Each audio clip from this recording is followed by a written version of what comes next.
माँ मेरे बचपन का सपना पूरा हुआ माँ. ते मी तुम्हाला सांगतेच, पण त्याआधी बघा ना, घरी असलं ना की खूप थंडी वाजते, पण बाहेर आलं की गरमी होते.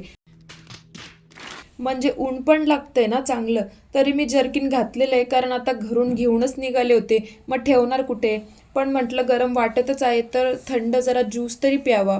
त्यामुळे मी ऑरेंज ज्यूस मागवला बरं का. आता खूप वेळ लागतोय हो बनवायला. आता बघा ना, मला ज्यूस बनवताना व्हिडिओ घ्यायचा होता आणि हे 2 जण मध्येच येऊन थांबलेत. ही काय पद्धत झाली का बरं? जाऊ द्या, फायनली ऑरेंज ज्यूस मिळालेला आहे. आणि मसाला इज व्हेरी इम्पॉर्टंट हा.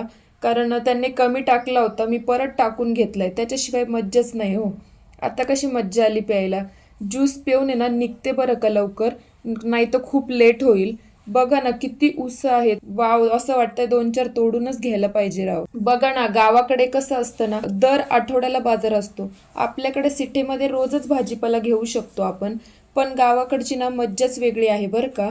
म्हणून म्हटलं मग आता चाललोच आहे तर इथून भेळ तरी घेऊन जावी. आणि अशी सुक्की भेळ संभाजीनगरला भेटते की नाही मला नक्की सांगा.